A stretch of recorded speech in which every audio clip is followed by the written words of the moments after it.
हम चाहे तो सुगति प्राप्त करना बहुत आसान है।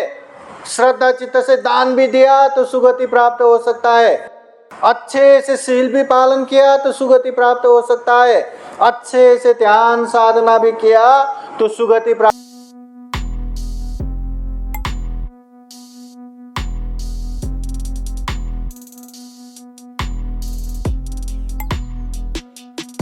केच्छो मनुष्योपति लाभो केच्छं मच्चान जीवितं केच्छं सद्धम्म श्रवणं केच्छो बुद्धानं उपदो। महाकारुणिक तथागत भगवान बुद्ध को त्रिवार वंदना। महाकारुणिक तथागत बुद्ध द्वारा देशित सुआख्यात धम्म को त्रिवार वंदना। महाकारुणिक तथागत बुद्ध के आर्य श्रावक संघ को त्रिवार वंदना।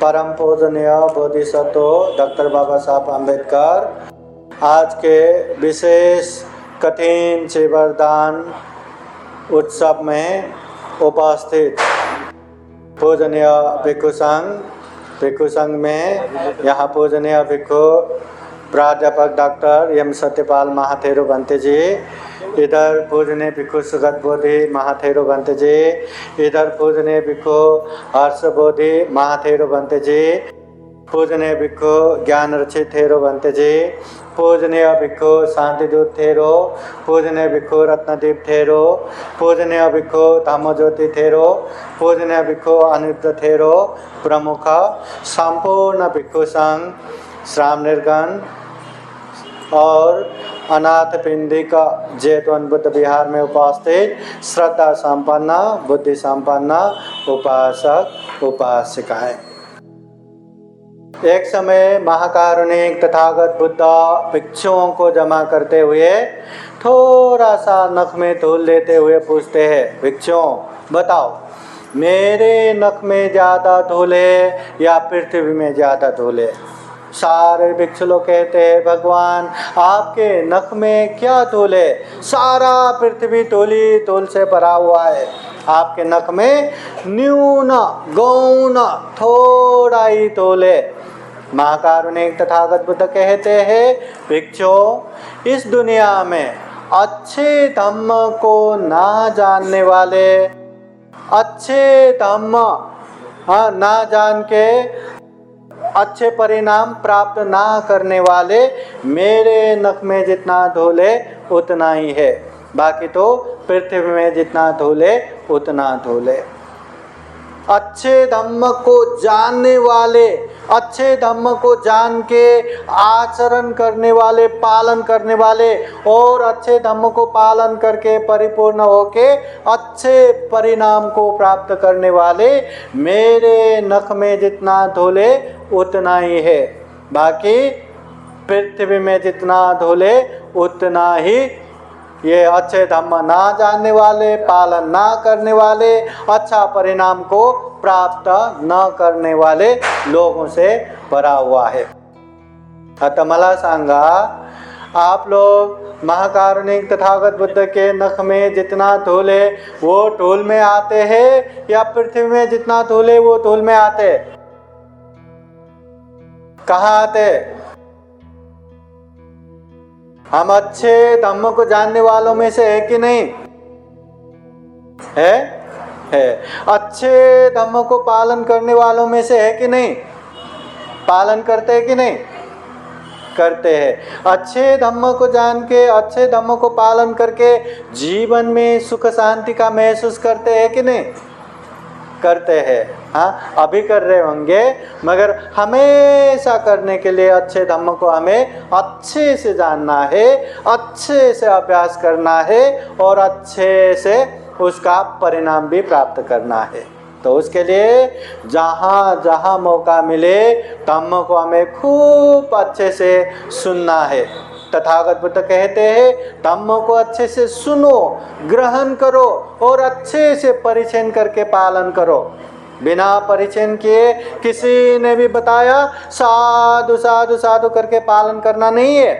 जिस तरह राजहंस को पानी और दूध कितना भी मिला के सामने रख दो, वो दूध पिएगा, पानी सब फेंक देगा। वैसे ही यहाँ जितने भी धम्म के नाम में कुछ भी बताने दो, मगर धम्म क्या है और क्या पालन करने से हमारा भी कल्याण होगा, अपनों को भी कल्याण होगा, वो अच्छे से जान के परिचय करके पालन करना है। क्योंकि महाकारुणिक तथागत बुद्ध कहते हैं किच्छो मनुष्य पति लाभो, ये मनुष्य जीवन बहुत ही दुर्लभ है, बहुत ही अमूल्य दुर्लभ। अब दुर्लभ बोले तो बहुत ही कम मिलता है, मगर हम शहर में रहने वाले जहाँ देखो इंसान देखने के बाद ऐसा लगता है मनुष्य जीवन कहाँ दुर्लभ है, जहाँ देखो मनुष्य तो मिलता है। मगर सारे पृथ्वी में जितने मनुष्य हैं, वो मनुष्यों को एक जगह खड़ा किया तो कितने मनुष्य होंगे, कितने होंगे। महाकारुणिक तथागत बुद्ध कहते हैं एक जंगल में वहाँ जितना चींटियाँ मिलते हैं ना, एक चींटी जाति, वो भी पृथ्वी में जितना मनुष्य है उससे कहीं ज़्यादा ये चींटियाँ मिलता है। और ऐसे जंगल तो इस दुनिया में कितना है। एक चींटी जाति भी मनुष्य से इतना ज़्यादा है, तो दुनिया में ऐसे प्राणी जाति तो कितना है हमें पता ही नहीं। इसलिए यह मनुष्य जीवन प्राप्त करना बहुत ही दुर्लभ है। किच्छो मच्चान जीवितं, ये मनुष्य हो के मनुष्य की तरह जीना ये भी दुर्लभ है। किच्छो सद्धम्म देशनं, ये सद्धर्म सही धम्म श्रवण करना भी दुर्लभ है। किच्छो बुद्धानं उपादो, लोक में बुद्ध उत्पन्न होना भी दुर्लभ है। महाकारुणिक तथागत बुद्ध एक बार जब उत्पन्न होता है, वहाँ लाखों करोड़ों लोगों को ज्ञान प्राप्त होता है। जिसका पुण्य पारमिता है वो तुरंत धम्म अवबोध करके ज्ञान को प्राप्त करता है। महाकारुणिक तथागत बुद्ध के समय में भी इस तरह का धम्म देशना होता है। मगर तथागत बुद्ध के समय में बुद्ध का उपदेश सुनते ही बहुत सारे लोग मार्ग फल में प्रतिष्ठित होते थे। श्रोतापत्ति, सकितागामी, अनागामी, कोई तो धम्म देशना सुनते ही दुख मुक्त अरहत होते थे। मगर अभी भी तो धम्म देशना होता है ना। ये एक औरंगाबाद में भी देखा जाए तो हर दिन एक दो जगह पे वर्षावास समापन कार्यक्रम, कठिन चीवरदान कार्यक्रम होता ही रहता है। और ढेर सारा पूजने भिक्षु संघ का धम्म देशना होता है। क्या वो धम्म देशना सुनते हम ज्ञान प्राप्त कर पाए क्या? नहीं ना। इसलिए लोक में एक बुद्ध उत्पन्न हुआ तो ढेर सारे लोगों का कल्याण होता है, मंगल होता है, दुख मुक्त मार्ग फल प्राप्त होता है। इसलिए लोक में बुद्ध उत्पन्न होना भी दुर्लभ है। तो तथागत बुद्ध इसलिए भी यह मनुष्य जीवन दुर्लभ है। ये दुर्लभ मनुष्य जीवन को ऐसे वैसे ही व्यर्थ होने मत दो। इसलिए जहाँ जाए वहाँ अच्छे से धम्म को सीख के लेना है। कहीं भी बिहार में जाए, कहीं भी पूजने भिक्षु संघ के सामने जाए या धम्म देशना सुनने को जाए, अच्छे से धम्म को सुन के समझ के लेना है, ताकि बाद में परिचय करके जो अच्छा है उसे पालन भी कर सके। और मनुष्य जीवन इस माने में भी दुर्लभ है कि तथागत बुद्ध ये मनुष्य जीवन को सुगति कहते हैं। मनुष्य जीवन से जो नीचे है, नरक, प्रेत, तिर्यक, असुर, जो भी पशु पंछी, ये सारे के सारे दुर्गति में है बोलते हैं। दुर्गति जहाँ दुख का भोग होता है। मनुष्य जीवन से लेके देवलोक, ब्रह्मलोक, सारे के सारे सुगति है। वो सुगति में भी मनुष्य जीवन ही एक ऐसा जीवन है, हम चाहे तो सभी दुखों से दुख मुक्त अरहत भी प्राप्त कर सकते हैं। बाकी लोगों को प्राप्त करना बहुत ही मुश्किल है। हम चाहे तो सुगति प्राप्त करना बहुत आसान है। श्रद्धा चित्त से दान भी दिया तो सुगति प्राप्त हो सकता है, अच्छे से शील भी पालन किया तो सुगति प्राप्त हो सकता है, अच्छे से ध्यान साधना भी किया तो सुगति प्राप्त हो सकता है मनुष्य जीवन में। मगर अच्छे से धम्म को समझ के अच्छे से पालन किया तो सभी दुखों से मुक्त निर्वाण भी प्राप्त कर सकते हैं। ये ऐसा दुर्लभ मनुष्य जीवन है। अभी ये दुनिया में बहुत सारे मनुष्य है। अभी इतने सारे मनुष्यों में जिसको शील पता हो, या बाकी तो छोड़ ही दो, जिसको पंचशील 5 शील हमेशा पालन करना चाहिए। तथागत बुद्ध तो कहते हैं गृहस्थ जीवन में सुख शांति पूर्वक रहना है तो ये 5 शील अच्छे से पालन करो, ऐसा उपदेश देते हैं। तो ये 5 शील क्या ये दुनिया में आधा से ज़्यादा लोगों को पता भी रहेगा क्या? पंचशील क्या है पता नहीं रहेगा। और जितने लोगों को पता है वो लोग अरे इसे पालन भी करना रहता है, हाँ व्यवहार में अभ्यास भी करना रहता है करके अभ्यास करने वाले आधा से भी ज़्यादा रहेगा क्या? नहीं। और उनमें से चलो ये तो पालन करना है, चलो पालन करके देखते हैं, चलो पालन करते हैं करके पालन करने की कोशिश करने वाला कितना रहेंगे? बहुत ही कम। और उसमें भी चाहे जैसा भी अवस्था हो, जैसा भी मजबूरी हो, पर ये शील में पालन करके ही छोड़ूंगा करके दृढ़ रूप से पालन करने वाले कितने होंगे? बहुत ही कम। और उसमें से पालन करके सफल होने वाले कितने होंगे? बहुत ही कम। इसे कहते हैं महाकारुणिक तथागत बुद्ध के नख में जितना धूल है उतने बराबर के लोग ही रहेंगे जो अच्छे धम्म को समझ के पालन करने वाले। अभी हम बिहार में आते हैं कि नहीं? हम पंचशील के बारे में जानते हैं कि नहीं? पंचशील प्रार्थना करते हैं कि नहीं? और कोई ऐसे उपासक उपासिका है क्या कि 5 शीलों में ये शील तो पालन करने की ज़रूरत नहीं, ऐसा बोलने वाला कोई है क्या? हाँ, हिंसा करना चाहिए कोई बोलेगा, चोरी करना चाहिए कोई बोलेगा, व्यभिचार करना चाहिए कोई बोलेगा, हाँ खोटा बोलायचं झूठ बोलना चाहिए करके बोलने वाले कोई है क्या?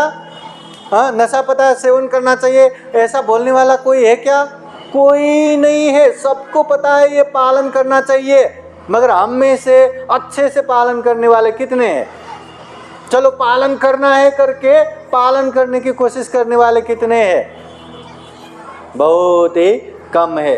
इसलिए महाकारुणिक तथागत बुद्ध कहते हैं इतना दुर्लभ जीवन मिला है, पाप धम्म कुशल अकुशल योग्य अयोग्य धम्म अधम्म हम अच्छे से जान सकते और हम प्रज्ञावान मनुष्य हैं। हम जितने भी अकुशल पाप है उससे दूर रह सकते हैं और जितने भी कुशल पुण्य है उसमें आगे बढ़ सकते हैं। इतना ये दुर्लभ जीवन है।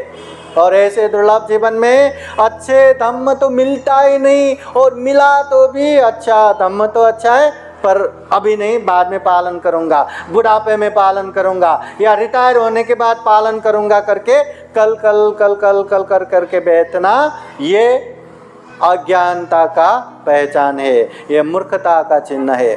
इसलिए अच्छे धम्म मिलना ये दुर्लभ है, बुद्ध का वाणी मिलना दुर्लभ है। इसको समझ के पालन करना ही समझदारी है। तथागत बुद्ध कहते हैं एक बार मनुष्य जीवन से पतन हो गया, कुछ पाप किया कुछ अकुशल किया और मनुष्य जीवन से पतन हो गया तो फिर से मनुष्य जीवन प्राप्त करना इतना मुश्किल है, इतना मुश्किल है। तथागत बुद्ध एक दलदल का उपमा देता है। जैसे दलदल में एक पत्थर गिर गया, अब वो पत्थर अपने आप ऊपर आ सकता है क्या? नहीं, वो पत्थर समय के साथ निरंतर नीचे नीचे नीचे नीचे नीचे ही जाएगा, ऊपर नहीं आ सकता। बस एक बार मनुष्य जीवन से पतन हो गया तो दलदल में फंसे पत्थर की तरह, क्योंकि इंसान है हम, अच्छे बुरे का पहचान कर सकते हैं, बुरे से दूर रह के अच्छे में आगे बढ़ के आराम से जी सकते, फिर भी हम पाप करते हैं। तो सोचो मनुष्य से जो नीचे है, पतन होने के बाद पशु पंछी हो गया, तो उसको धम्म अधम्म पता रहेगा क्या? अधम्म नहीं करना चाहिए, धम्म करना चाहिए, पता रहेगा क्या? और जिसको पता ही नहीं वो पालन कर पाएंगे?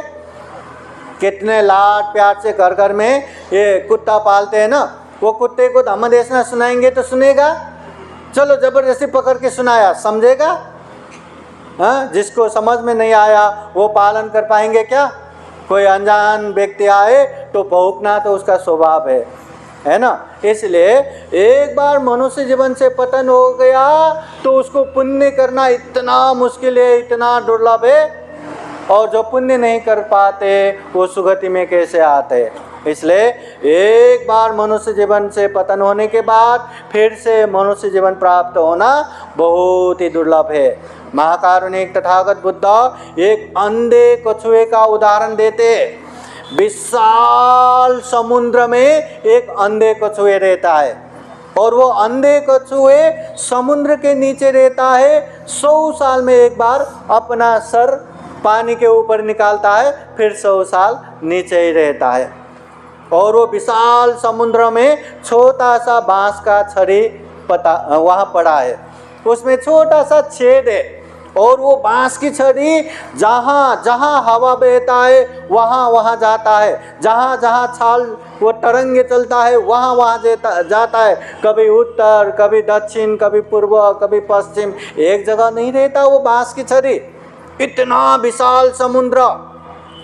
तथागत बुद्ध पूछते हैं, वो 100 साल में एक बार वो सतह में अपना सर निकालने वाला, वो भी अंधे कछुए, वो बांस के छड़ी में जो छेद है उसमें अपना सर डाल पाएंगे क्या? संभव है? संभव है? संभव नहीं है। हाँ, इतना विशाल समुद्र में देख देख के भी वहाँ डाल नहीं पाते, वो तो अंधे कछुए है। 100 साल में एक बार वो अपना सर पानी के ऊपर निकालता है। क्या वो अंधे कछुए वो बांस के छड़ी में जो छेद है उसमें अपना सर डाल पाएगा? संभव ही नहीं। मगर महाकारुणिक तथागत बुद्ध कहते हैं, अगर वो बांस की छड़ी चिरकाल तक नाश नहीं हुआ, अगर वो अंधे कछुए चिरकाल तक मरण नहीं हुआ, तो वो समय जल्दी आएगा जब वो अंधे कछुए वो बांस की छड़ी में अपना सर डालेगा। मगर एक बार मनुष्य जीवन से पतन हो गया तो फिर से मनुष्य जीवन प्राप्त करना उससे भी कईयन ज़्यादा मुश्किल है, तकलीफ है। इसलिए याद रखना, यह महाकारुणिक तथागत बुद्ध के वाणी है, यह मनुष्य जीवन है। हम में चिंतन मनन करने की शक्ति है, हम में विवेक बुद्धि है, हम में प्रज्ञा है। हर चीज़ को अच्छा बुरा समझ सकते हैं, हर चीज़ को पाप धर्म समझ सकते हैं। इतना ही नहीं, हर पाप से दूर रह सकते, हर पुण्य कार्य में आगे बढ़ सकते। ये तो मनुष्य जीवन है। पर इसके बावजूद भी पुण्य अभी नहीं, कल करेंगे ना, कल करेंगे ना, उसको धकेलते हैं, और पाप अभी करो करके वो पाप करके बैठता है, जिसकी वजह से हमें अनंत काल तक दुख तकलीफ होता है। इसलिए महाकारुणिक तथागत बुद्ध कहते हैं, इतना दुर्लभ जीवन मिला है तो ढेर सारा पुण्य करना चाहिए, ढेर सारा धर्म करना चाहिए। ये दुर्लभ, यह अमूल्य, ये सर्वश्रेष्ठ जीवन को सफल और सार्थक बनाना चाहिए। इसके लिए बहुत सारा पुण्य करना रहता है, पर कम से कम ये 3 द्वार में पहरा देते रहो। शरीर, वाणी, मन। शरीर से गलत करने मत दो, वाणी से गलत बोलने मत दो, मन से गलत सोचने मत दो। ये 3 चीज़ों में पहरा दो। शरीर से कम हिंसा होने मत दो, शरीर से कम चोरी होने मत दो, शरीर से कम व्यभिचार होने मत दो, वाणी से कम झूठ बोलने मत दो, वाणी से कम चुगली होने मत दो, वाणी से कम निंदा चर्चा होने मत दो, वाणी से कम कठोर अपशब्द गाली गलौज देने मत दो। मन से कम लोभ लालच बढ़ने मत दो, मन से कम द्वेष, दुराभावना, चिड़चिड़ापन, ये क्रोध जागने मत दो। मन में कम से कम मिथ्या दृष्टि अंधविश्वास उत्पन्न होने मत दो। कम से कम ये शरीर से, वाणी से, मन से गलत करने मत दो। और जितना अच्छे है, शरीर से जो भी अच्छा कर सकते वो करते जाओ, वाणी से जो भी अच्छा बोल सकते वो बोलते जाओ, मन से जो भी अच्छा सोच सकते वो सोचते जाओ। इसमें ही हमारी कल्याण है। उपासक उपासिकाएं, इतना दुर्लभ जीवन हमें प्राप्त हुआ है, दुर्लभ तथागत बुद्ध प्राप्त हुआ है, दुर्लभ तथागत बुद्ध के सद्धर्म प्राप्त हुआ है। अभी मनुष्य हो के मनुष्य की तरह हमें जीना है। इसी में हमारी कल्याण है, इसी में हमारी लाभ है। इसलिए आज के समय में ज़्यादा लंबा उपदेश न देते हुए यही कामना करते हैं, हम अपने ये दुर्लभ सर्वश्रेष्ठ मनुष्य जीवन को खूब अच्छे पुण्य, खूब अच्छे धर्म करते करते ये मनुष्य जीवन को सफल बना सके, सार्थक बना सके। विशेषतः अनाथ पिंडिक बुद्ध विहार में आज कठिन शिवरदान का माहौल है, उत्सव है, दान पर्व है। तो इस उत्सव में जो यहाँ वर्षावास रहने वाले पूजनीय भिक्षु, शांतिदूत थेरो प्रमुख, संपूर्ण भिक्षुगण, श्रामणेरगण सभी के जीवन में खूब खूब मंगल मैत्री कामना करते हैं। बुद्ध शासनिक कार्य में खूब आगे बढ़ सके ऐसे कामना करते हैं। और ये कठिन से वरदान उत्सव के संयोजक पूजनीय भिक्षु यम धम्मज्योति थेरो, पूजनीय भिक्षु बोधिरत्न थेरो प्रमुख, संपूर्ण समूह सबके जीवन में सुख शांति मंगल मैत्री कामना करते हैं। और कठिन से वरदान महोत्सव में सहभागी संपूर्ण श्रद्धा संपन्न बुद्धि संपन्न उपासक उपासिकाओं को भी खूब खूब सुख शांति मंगल मैत्री हो। महाकारुणिक तथागत बुद्ध के धम्म को अच्छे से सुन के समझ के अच्छे से पालन कर सके। ये दुर्लभ, यह अमूल्य, ये सर्वश्रेष्ठ जीवन को सफल बना सके, सार्थक बना सके। अंत में जन्म जरा व्याधि मरण से मुक्त निर्वाण तक प्राप्त कर सके, ऐसी कामना करते हुए ये धम्मदेशना यहीं समापन करते हैं। सबका मंगल हो, सबका कल्याण हो। भवतु सब मंगलम्। साधु साधु साधु साधु साधु साधु। बुद्धं नमामि, बुद्ध को नमन करता हूँ। धम्मं नमामि, धम्म को नमन करता हूँ। संघं नमामि, संघ को नमन करता हूँ।